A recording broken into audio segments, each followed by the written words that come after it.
kababayan mga sir. This is Jam, the Filipino channel. Ang inyong pong lingkod. So today is May 14, 2026 na tayo ngayon ay papunta dyan sa may Eagle Rock Spa sa may Kalayaan Avenue, Cebu, Taguig. At dadalhin po natin yan sa may American Express Career Center sa may BGC Corporate Center po yan, 30th Street, corner ng 5th Avenue, BGC, Port Bonifacio, Global City, Taguig. Okay, magbabalik po tayo mamaya kasi po paano na po natin.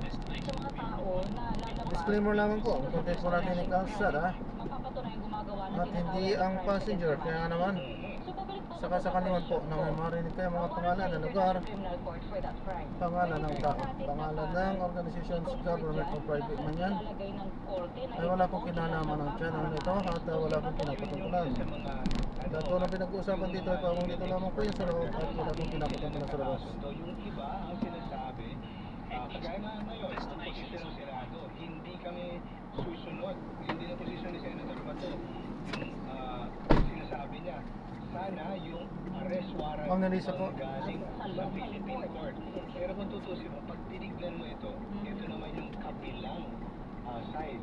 Ang sinasabi ng ibang mga eksperto, halimbawa yung ating konstitusyon sinasabi na yung hindi ka pwedeng arrestuhin dahil kumbaga yung, di ba, doon malinaw na yung judge ang dapat may preliminary determination kasi nga bago ka issue ng warrant mayroong pag-aaral, masusi, oo, yan yung Philippine system. Pero ang sinasabi ng isang legal expert, yung salitang judge dyan does not distinguish between a local judge and a judge ng international. Pero kailangan din natin kasi tignan, ano ba itong ICC, yung International Criminal Court. Okay, yung isang nabasa ko, kumaga kumikilig ako doon, naniniwala kasi nakikita ko na sound ang kanyang legal argument. Pero ito, medyo mahirap siyang unawain. Paalala lang po. Ang sinasabi niya, yung courts of other countries, yan yung matatawag natin under our Philippine system, yan yung foreign courts. Okay? Pero dahil in-adopt natin itong batas na ito, kasi yung ICC hindi naman siya, sabi niya, may tuturing na foreign court. Kasi nga, hindi naman siya korte ng nag-iisang bansa.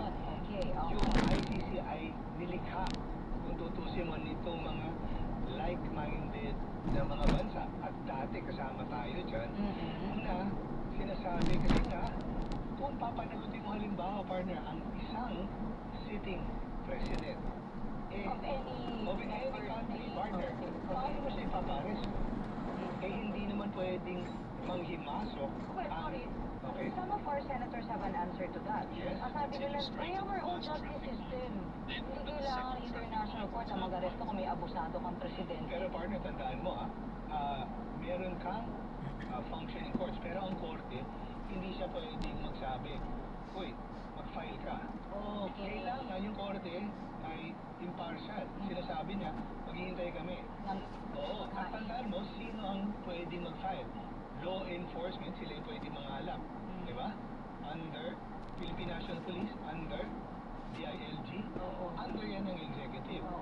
So, meron bang police na mag-iimbestiga sa sitting president? So nakikita niyo niya organisasyon. At kumaga command responsibility, yung ating presidente ay commander-in-chief ng lahat ng armed forces. Siya rin ang kung tutusin mo, command responsibility sa police. Diba?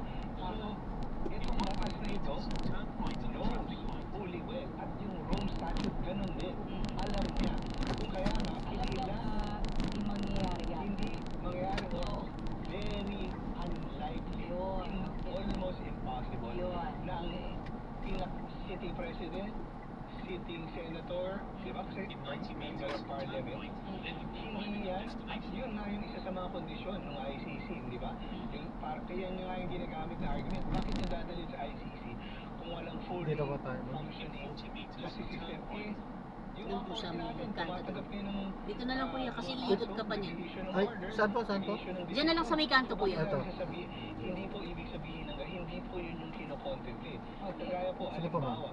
nung nakaraang administrasyon, yung sistematikong pagpatay, extrajudicial killing. Hindi po natin hinuhusgahan kung ano man yung nangyari doon. Pero take that as an example. Meron bang nag-file na police? Meron bang nag-file or meron bang pumunta sa police? Mamang police, nireklamo ko po yung presidente kasi pinag-utos niya yung malawakang pagpatay. Anong maasahan natin na Magiging outcome niya. Oo, di ba?